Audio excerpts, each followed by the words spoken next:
menyembahmu, Tuhan dan Rajaku, memujimu, Yesus kekasih jiwaku, mengikutimu seumur hidupku. Di hadiratmu bahagiaku penuh. Bahagia karena kami punya Allah seperti Engkau. Di dalam hidup kami, di bumi dan di sorga tiada yang seperti. Dari Keluaran pasal 3 saya beri judul Semak Duri yang Menyala. Ada beberapa hal yang kita bisa pelajari dan pasti hidup kita akan ditolong karena firman hari ini. Keluaran pasal 3 ayat 1 sampai ayat 6. 6 ayat saja saya bacakan ya. Adapun Musa, ia biasa menggembalakan kambing domba Yitro mertuanya, imam di Midian. Sekali ketika ia menggiring kambing domba itu ke seberang padang gurun, sampailah ia ke gunung Allah, yakni gunung Horeb. Lalu malaikat Tuhan menampakkan diri kepadanya, di dalam nyala api yang keluar dari semak duri. Lalu ia melihat dan tampaklah semak duri itu menyala, tetapi tidak dimakan api. Musa berkata, baiklah aku menyimpang ke sana untuk memeriksa penglihatan yang hebat itu. Mengapakah tidak terbakar semak duri itu? Ketika dilihat Tuhan bahwa Musa menyimpang untuk memeriksanya, berserulah Allah dari tengah-tengah semak duri itu kepadanya, Musa, Musa. Dan ia menjawab, ya Allah. Lalu ia berfirman, janganlah datang dekat-dekat, tanggalkanlah kasutmu dari kakimu, sebab tempat di mana engkau berdiri adalah tanah yang kudus. Lalu ia berfirman, akulah Allah ayahmu, Allah Abraham, Allah Ishak, dan Allah Yakub. Lalu Musa menutupi mukanya sebab ia takut memandang Allah. Cerita ini adalah cerita yang klasik tentang semak belukar yang menyala atau semak duri yang terbakar. Hari itu seorang Musa mengalami menerima panggilan Tuhan.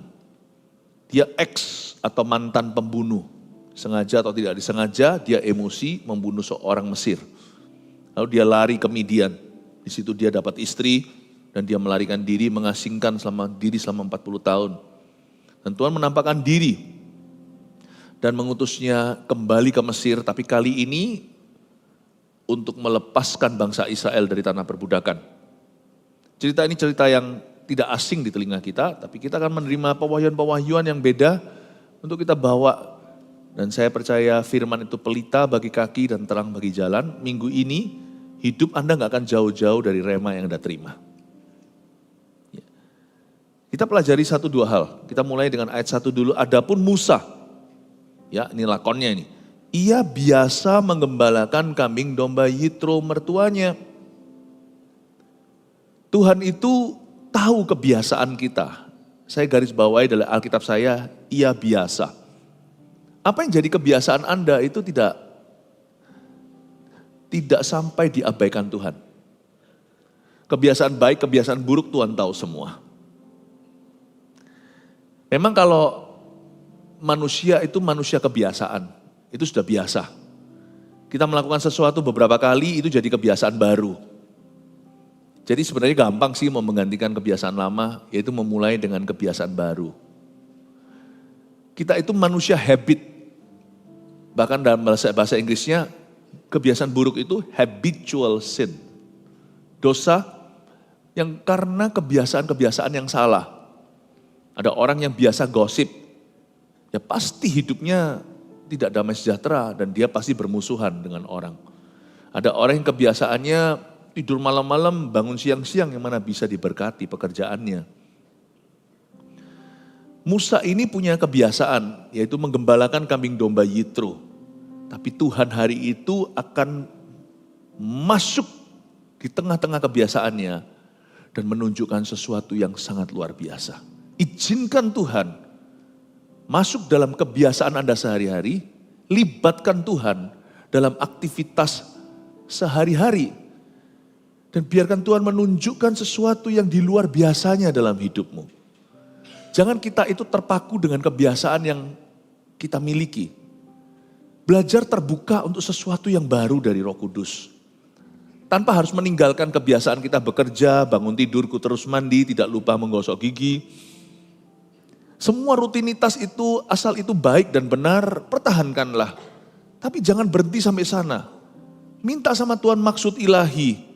Tuhan kasih aku tujuan mulia. Aku tiap hari pergi kerja, tapi hamba minta pewahyuan ya Tuhan. What is the purpose in my life? What is your purpose? Apakah tujuan Tuhan dalam kehidupanku? Apakah aku hanya bekerja begini lalu aku mati? Atau ada sesuatu yang lain yang Tuhan juga sediakan di samping itu? Jangan jadi orang yang kaku. Terbukalah untuk sesuatu yang baru. Yang Roh Kudus hendak nyatakan kepada Anda. Dalam kebiasaan Anda sehari-hari sebagai ibu rumah tangga, mungkin Tuhan nanti akan bangkitkan roh doa. Siapa tahu Anda menjadi pendoa syafaat dan menjadi mitra para misionaris di gereja ini. Sekalipun Anda di dapur masak-memasak, misalnya ibu rumah tangga itu kerjaan full time bukan? Tunggu suami pulang, anak juga. Kita mempersiapkan rumah kita teratur. Waktu Anda sedang berada di dapur, tiba-tiba Anda akan mendapat pewahyuan baru. Doakan untuk GMS yang ada di Kuala Lumpur. Doakan, terbukalah untuk perkara-perkara Tuhan. Jangan puas sampai rutinitas. Sebab Allah bisa bekerja di dalam rutinitasmu. Tetapi bukan, Allah akan bisa bekerja dalam rutinitasmu, dalam perkara-perkara yang tidak berada, bukan sesuatu yang sifatnya dari dirimu. Allah akan memberikan sesuatu yang baru. Adapun Musa, ia biasa mengembalakan kambing domba. Yitro mertuanya imam di Midian. Sekali ketika ia menggiring kambing domba itu ke seberang padang gurun, sampailah ia ke gunung Allah, yakni gunung Horeb. Hari itu Musa akan mengalami penampakan Allah. Salah satu hal yang terjadi di sini adalah Musa dibawa ke satu lokasi, yaitu gunung Allah, namanya gunung Horeb. Saya kasih informasi ya, gunung Horeb itu ya gunung Sinai. Lalu bedanya apa? Hari ketika Musa mengalami penampakan Tuhan, gunung itu namanya gunung Horeb. Nanti setelah Musa kembali dari Mesir, memimpin bangsa Israel ke padang gurun, ketemu gunung yang sama. Di sana gunung itu berubah menjadi gunung Sinai. Maksud saya begini, di tempat yang sama Anda mencari Tuhan, di tempat itu nanti berkali-kali akan jadi langganan Tuhan melakukan perkara-perkara baru di hidupmu. Jadi jangan pernah Anda meninggalkan mezbah keluarga Anda. Sebab di tempat yang sama itu sumurnya akan membual airnya. Setiap kali saya saat teduh secara pribadi di rumah saya selalu menerima clue atau menerima pesan-pesan berikutnya dalam kehidupanku.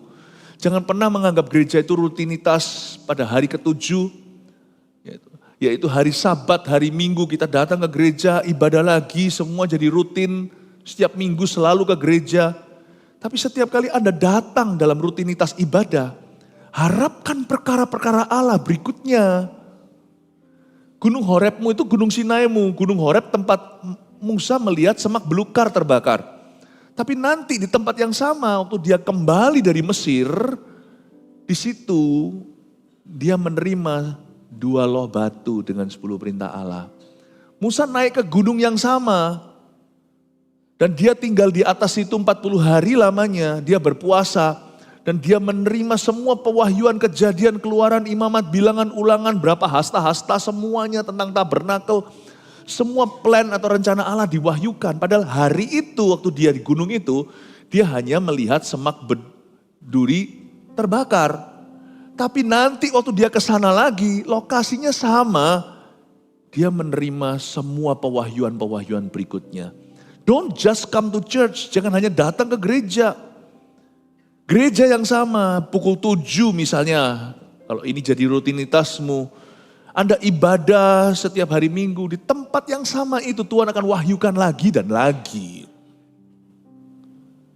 Jangan tinggalkan mezbahmu, baik itu gereja, atau mezbah keluarga ketika Anda sembahyang doa cari Tuhan bersama dengan family. Atau doa pribadi, jangan tinggalkan, jangan bosan. Jangan bosan sama rutinitas yang Anda miliki dengan Allah.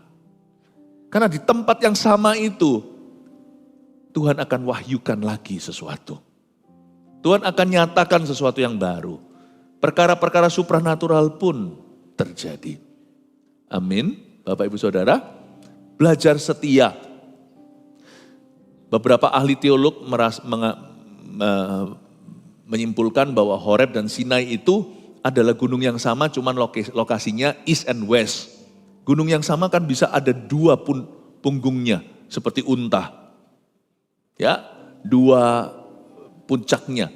Yang satu itu Horeb, yang satu Sinai. Saya nggak pernah tahu.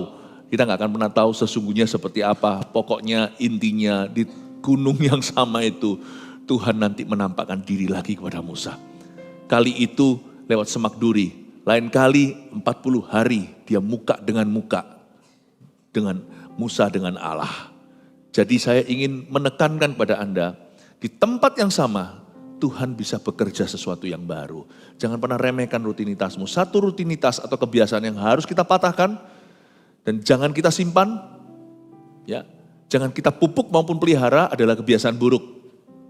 Rutinitas yang tidak boleh dipertahankan adalah rutinitas dosa.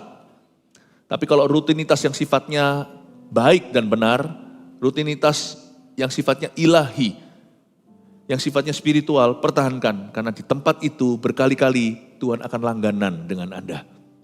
Ya, Allah kita bukan Allah yang tabrak lari. Dia ingin melakukan sesuatu yang baru di hidupmu. Tapi dia pakai perkara yang sudah lama di dalam hidup Anda. Hari itu Allah menampakkan diri kepada seorang pengembara namanya Musa. Waktu dia lagi menggembalakan mbek-mbeknya mertuanya yaitu Yitro, Tuhan menampakkan diri.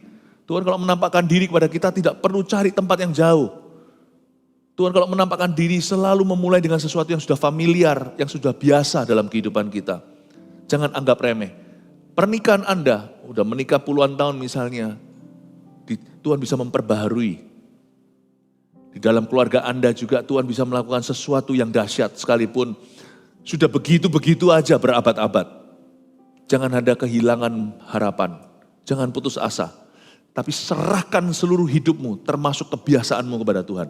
Dan berkata, Lord Tuhan, bekerjalah dengan cara yang luar biasa dalam kehidupanku. Hatiku terbuka untuk karyamu Roh Kudus. Yang percaya, yang rindu berikan tepuk tangan untuk Tuhan Yesus. Haleluya. Tapi saya punya satu pertanyaan untuk saya baca ayat pertama. Kalau Tuhan memang mau menampakkan diri, kenapa pakai semak belukar ya?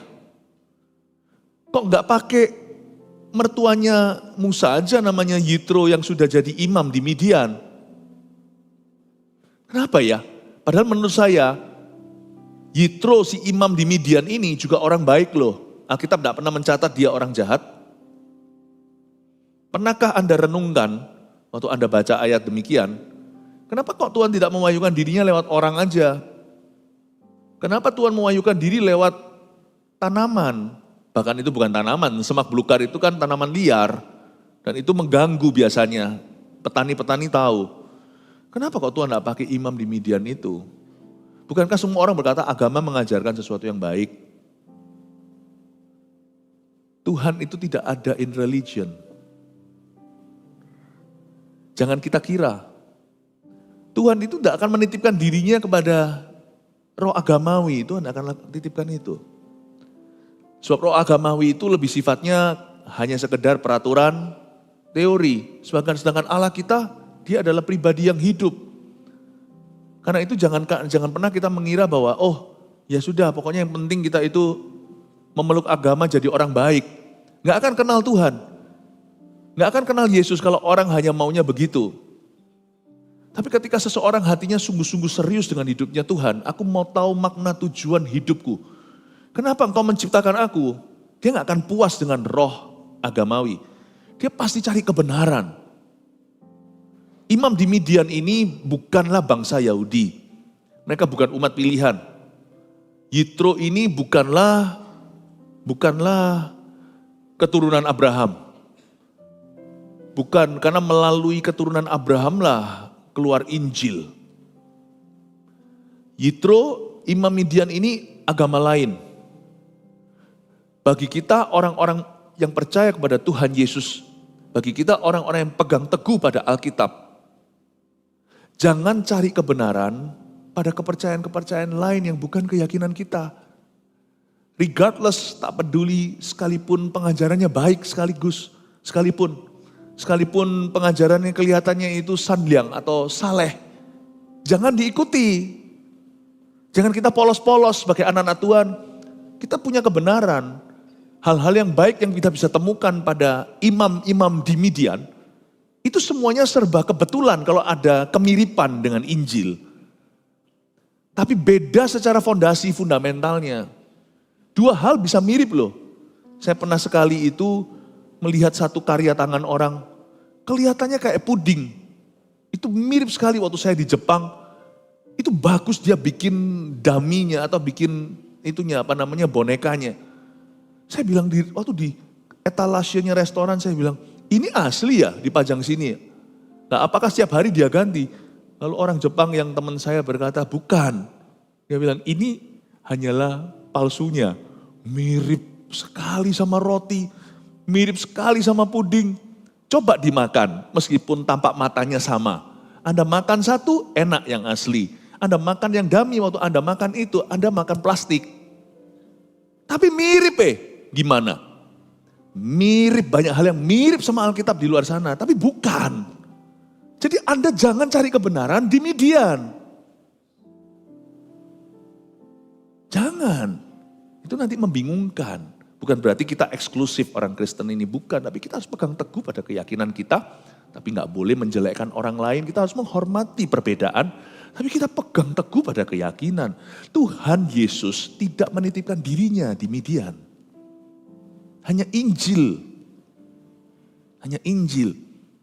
Ya. Kenapa Tuhan tidak pernah tidak pakai imam di Midian? Karena dia bukan umat pilihan. Andai kata di situ tadi ada Melkisedek, lain cerita. Mungkin Tuhan tidak lewat semak belukar. Tuhan bicara lewat Melkisedek. Kenapa hari ini orang-orang Kristen, anak-anak Tuhan dipakai untuk memberitakan Injil, untuk menyampaikan sabda Tuhan, untuk bisa mengingatkan orang akan kebenaran. Karena Tuhan gak perlu pakai semak duri, ada kita.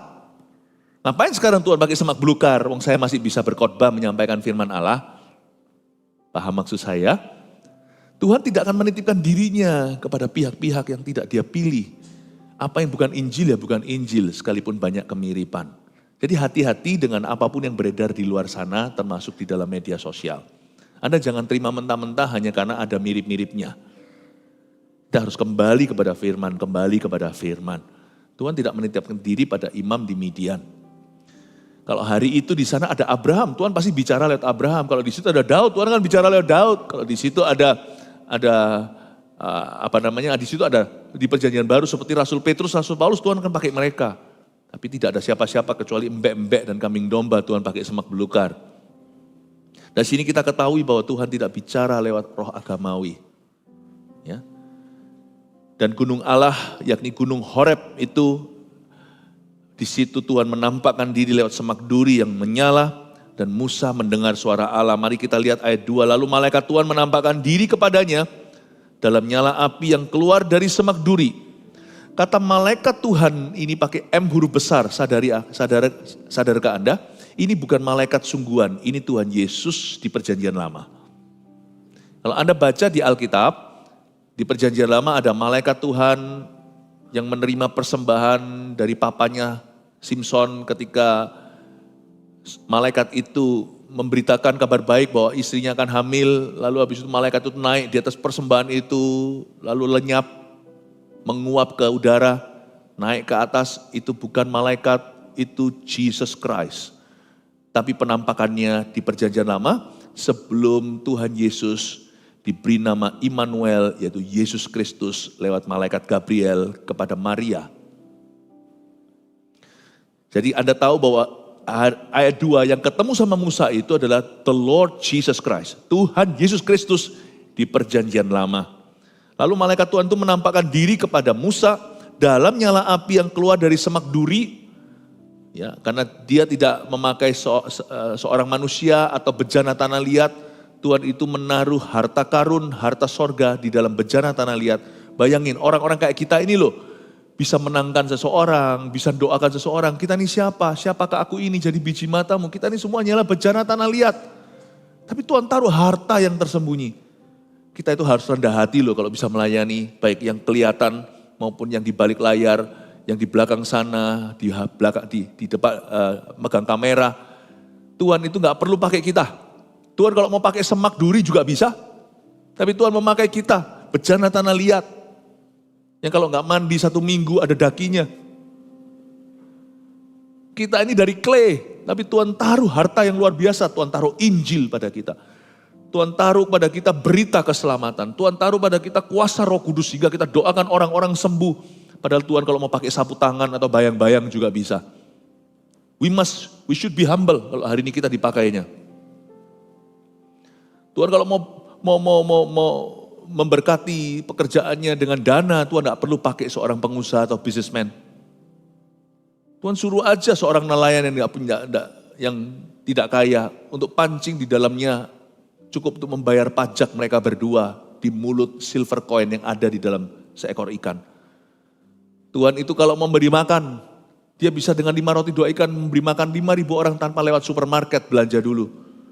Kalau Tuhan bisa pakai kita untuk mendanai misi, kita yang hoki. We should be humble.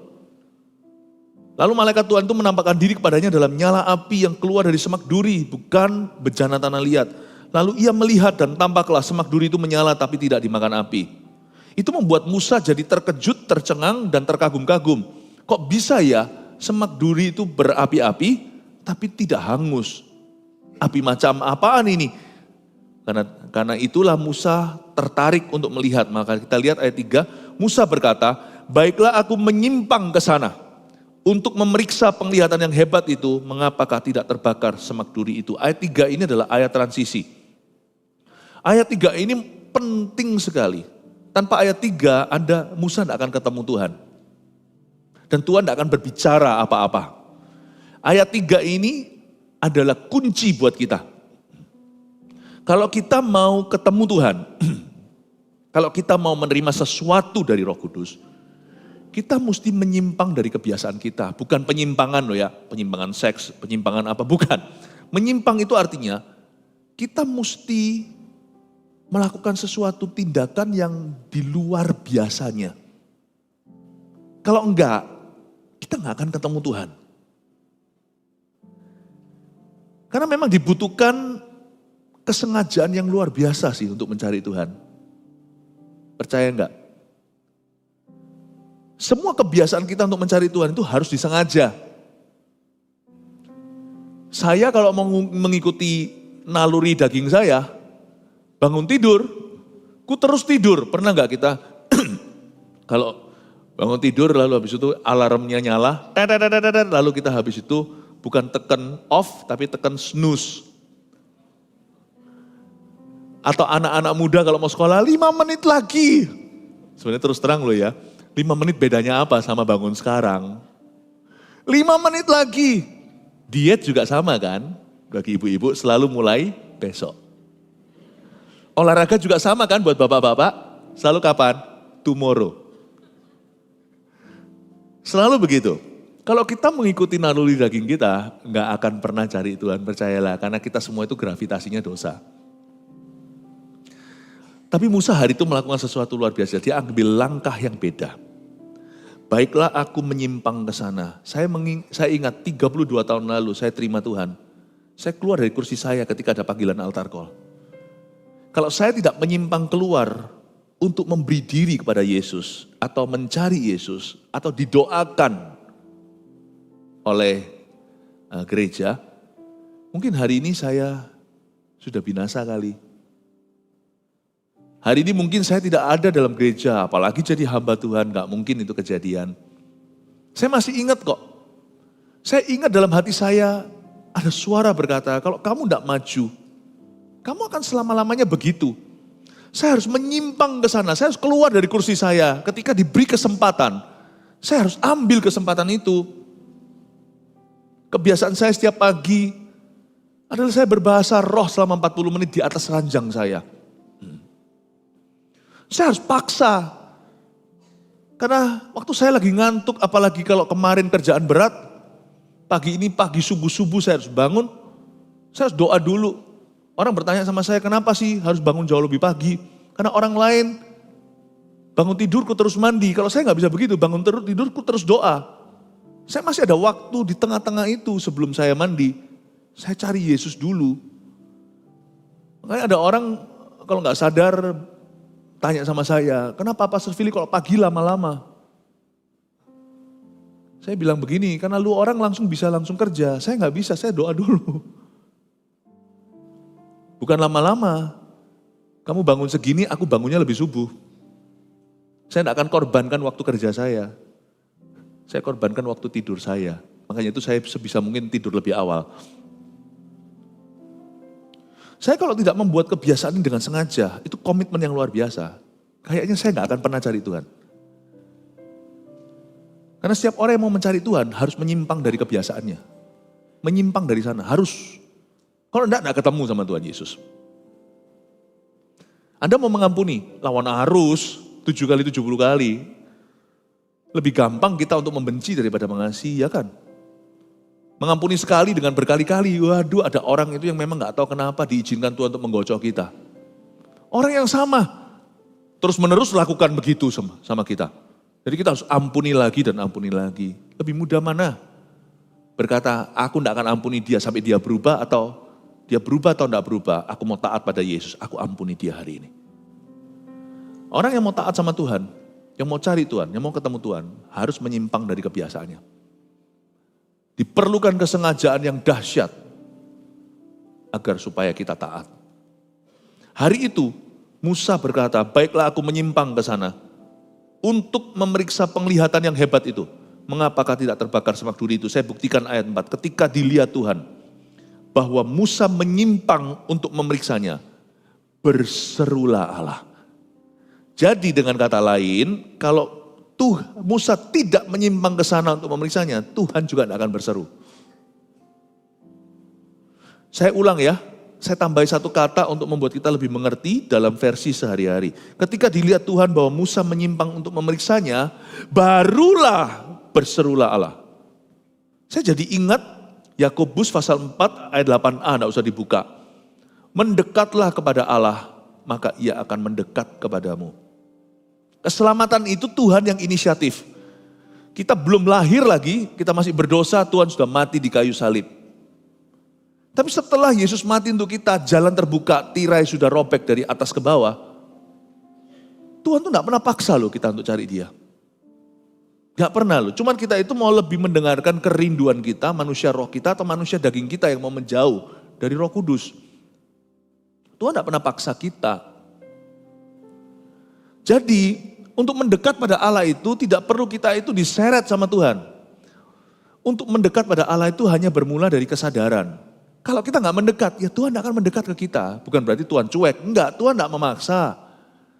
Roh jahat itu menyurupi. Roh Kudus itu nggak pernah membuat orang kesurupan.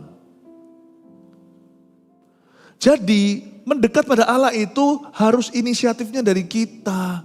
Makanya Yakobus 4 ayat 8 bunyinya, mendekatlah kepada Allah dari kita manusianya, maka Allah akan mendekat kepadamu. Kalau Musa tidak menyimpang ke sana untuk memeriksanya, Tuhan juga tidak akan berseru apa-apa. Semak itu akan tetap terbakar, semak duri itu akan tetap menyala, but it will be the end of the story. Disitulah akhir ceritanya, tidak ada perjumpaan pribadi. Ketika dilihat Tuhan bahwa Musa menyimpang untuk memeriksanya, berserulah Allah dari tengah-tengah semak duri itu kepadanya. Tuhan berseru gini, Musa, Musa. Kenapa Tuhan itu 2 kali? Kenapa enggak Tuhan bicara aja Musa, cukup kan? Musa, Musa. Kalau saya mungkin kalau Tuhan panggil itu Philip itu berarti kayak, aduh Philip, mengeluh. Karena saya dulu nakal sekali. Philip, Albert. Apalagi ini ya kan. Coba bayangkan kalau Tuhan bilang 2 kali itu berarti urgent. Itu berarti darurat. Seolah-olah Musa baru hari itu kenal Tuhan.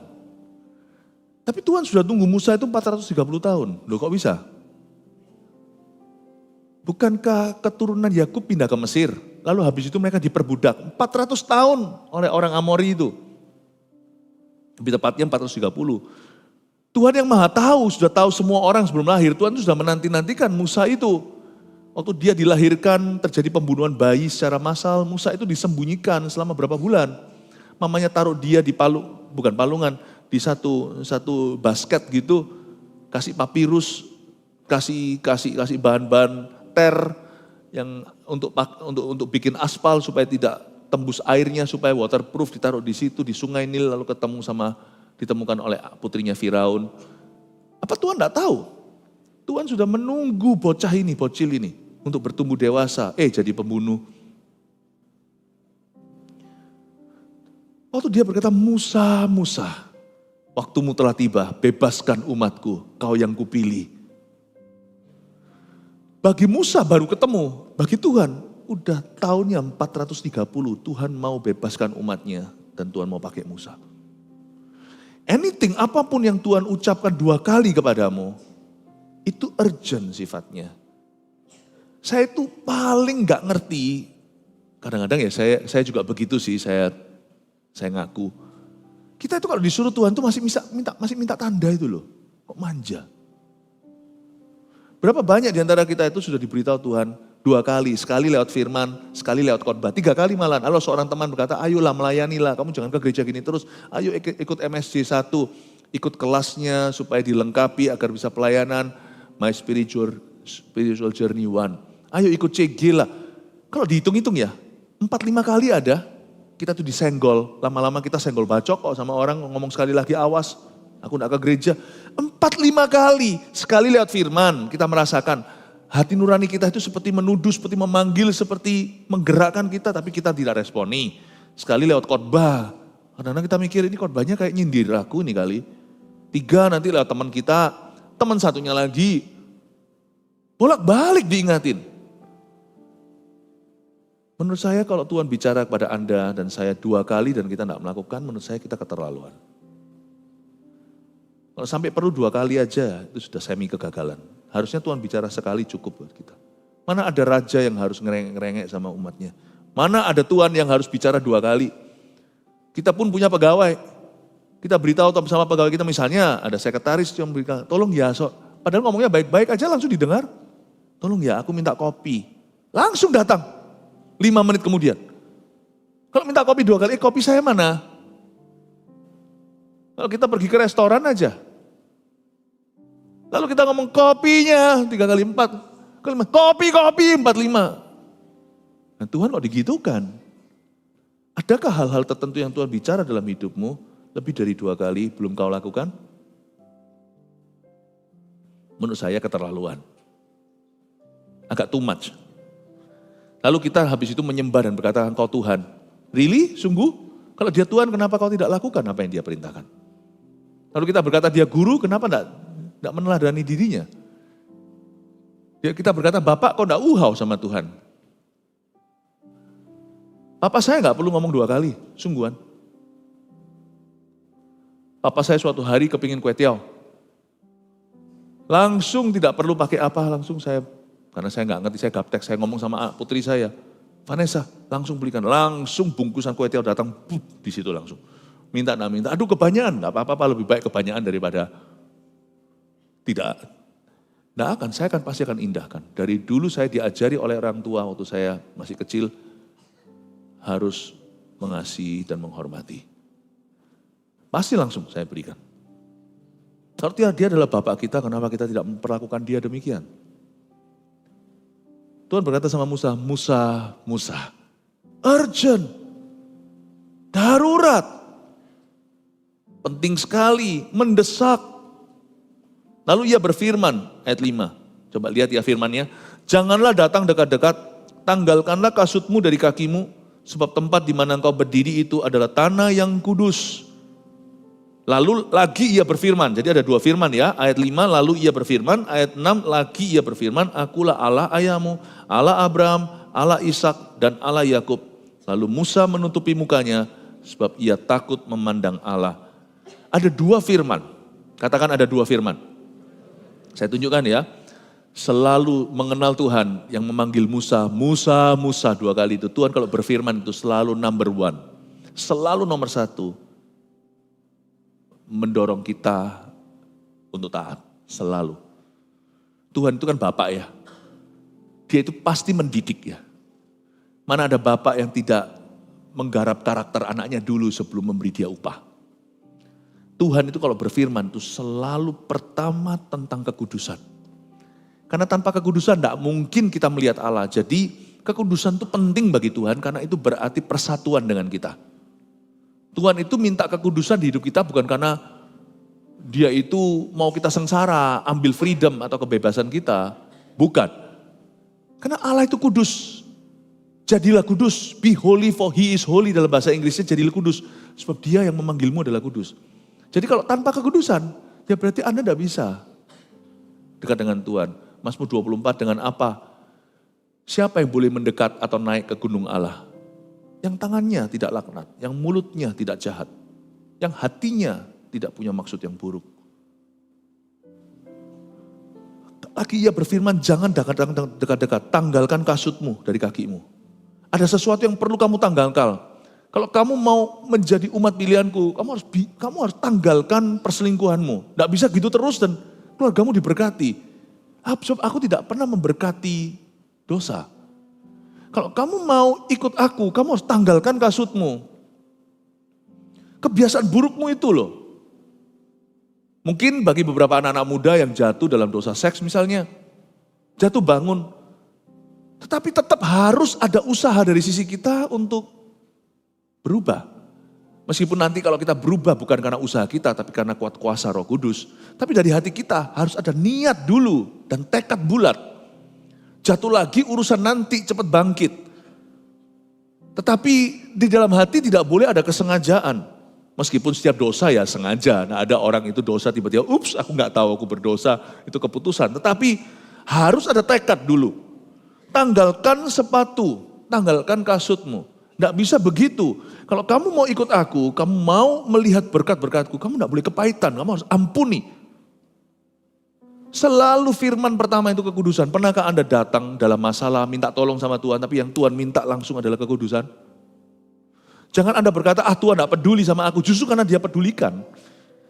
Justru karena tanpa kekudusan malah tidak bisa ketemu Tuhan. Jangan lupa loh ya, kalau Tuhan minta kekudusan itu berarti Tuhan serius denganmu. Tuhan itu mau merangkulmu.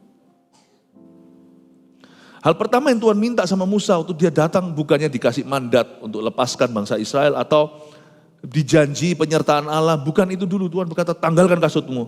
Sebab tempat di mana kau berdiri itu adalah tanah yang kudus. When God wants your holiness, waktu Allah menginginkan kekudusanmu, dia mencintaimu. Berapa banyak orang yang saya doakan langsung minta hasil akhirnya. Waktu saya berdoa, suatu hari saya mendoakan satu orang. Waktu saya doakan, saya kan minta langsung, dia bilang doakan gini gitu, ya boleh minta. Waktu minta, tiba-tiba Tuhan kasih saya hikmat. Saya bilang, Pak, saya rasa kayak ada sesuatu yang gak beres. Singkat cerita, dia nilep uang orang lain. Bisnisnya dalam masalah. Aneh ya. Saya harusnya doakan Anda untuk lepas dari masalah Anda, tapi kok justru Tuhan wahyukan dosamu ke aku. Betul nggak Bapak pernah lakukan ini dan itu? Dia lihat saya, iya tapi itu lama dulu. Dan itu ya sudah kemakan waktu, orangnya juga nggak apa-apa kok. Saya bilang orangnya nggak apa-apa, Tuhannya apa-apa Pak. Anda pernah nggak cubit anak orang, mungkin sama-sama anaknya TK, cubit gitu. Anaknya nanti sudah lupa, lalu AI. Papanya yang lihat, gak lupa itu. Anda pernah cubit. Jangan pukul anak orang. Jangan ngemplang anak orang, itu juga anak Tuhan. Iya tapi kan dia udah ampuni aku, kan dia sudah sama-sama Kristennya. Malahan sama-sama Kristen. Gak boleh begitu. Saya bilang, Pak kembaliin. Iya. Saya gak mau doakan sebelum ini. Dalam hatinya mungkin lain kali saya gak datang ke Pastor Philip aja. Lebih baik saya bisa cari pendeta yang drive thru gitu loh. Burger 1 kasih 1. Coca-Cola 2 kasih 2. Gak perlu banyak pertanyaan. Saya bilang, kamu kira Tuhan itu murahan? Kamu bisa beli. Tuhan itu hubungan. Personal dia. Dia mau hubungan pribadi denganmu. Dan Tuhan gak berkenan sama ini. Saya kasih nominalnya kok, berapa yang dia jak, saya kasih nominal. Dia kaget kok saya bisa tahu. Ya, saya juga kaget sama-sama. Dia kaget, saya juga ikut kaget. Itu namanya karunia berkata-kata dengan pengetahuan. Itu hikmat marifat. Kadang-kadang Tuhan berikan, karena Tuhan bukan karena saya hebat, tapi karena Tuhan sayang sama orang ini, Tuhan ingin membawa dia kepada pertobatan sejati. Saya bilang balikkan itu dulu, jangan minta penyertaan. Kalau kamu tidak kudus soal keuangan, gimana bisa kayak begitu Tuhan memberkatimu? Ya oke, saya tidak tahu dia lakukan enggak, setelah itu saya tidak pernah dikontak. Bapak Ibu Saudara, hal pertama yang Tuhan bicarakan selalu holiness. Dan ini tidak populer loh ya, sungguhan. Dan ini bukanlah cara yang paling mempan untuk bisa nambah-nambahi jemaat. Ini justru kalau nggak diberitakan hal seperti ini, bisa kehilangan jemaat ya kalau mereka nggak mau sungguh-sungguh sama Tuhan. Tapi in this church, gereja ini adalah gereja yang memuliakan Tuhan dulu sebelum melayani orang.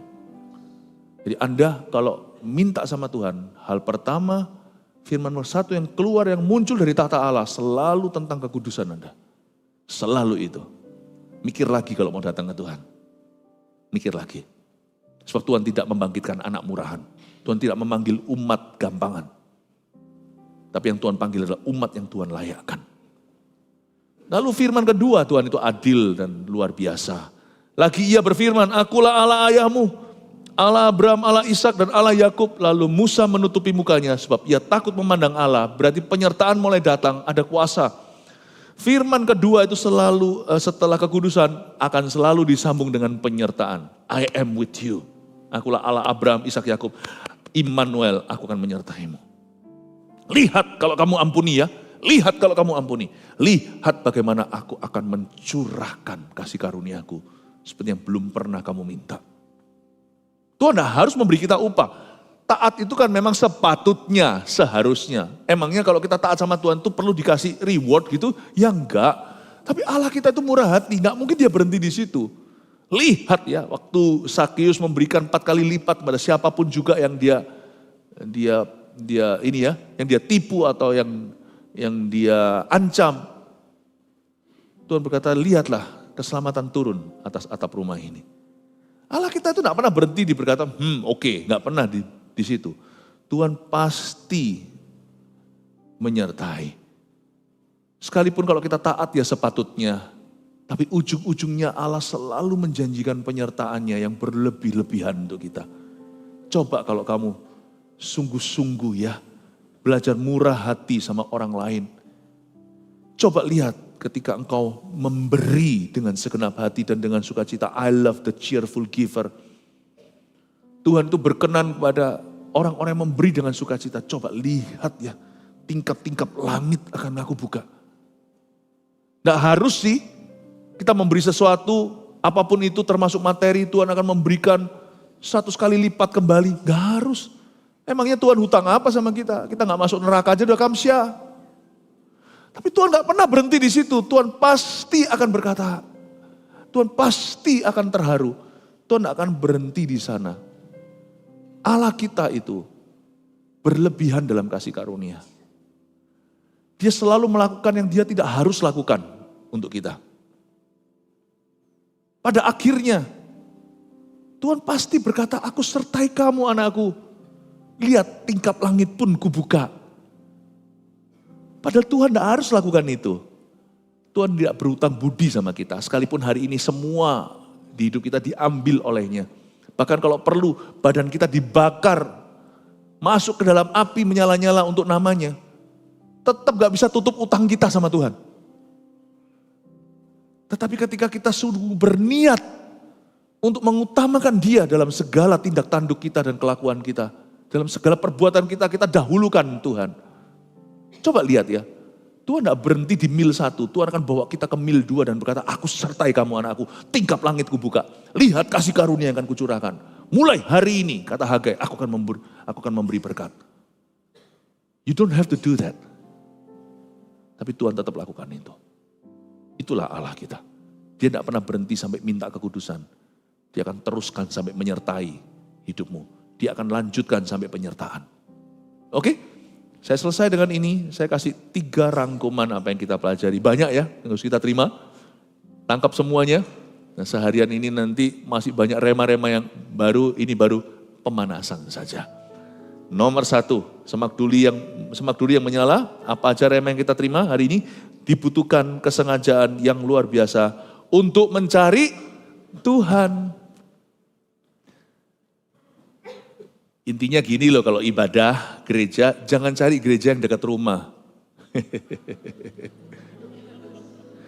Carilah gereja yang dekat sama Tuhan. Peduli amat kalau itu jauh.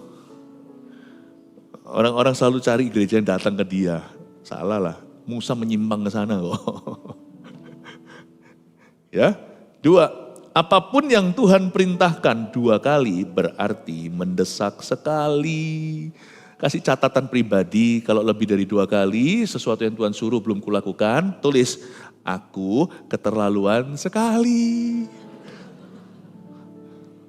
3, kekudusan Allah di hidup kita adalah pangkal penyertaannya. Ingatkan dirimu kalau Tuhan minta kekudusan, sebentar lagi Tuhan sertai.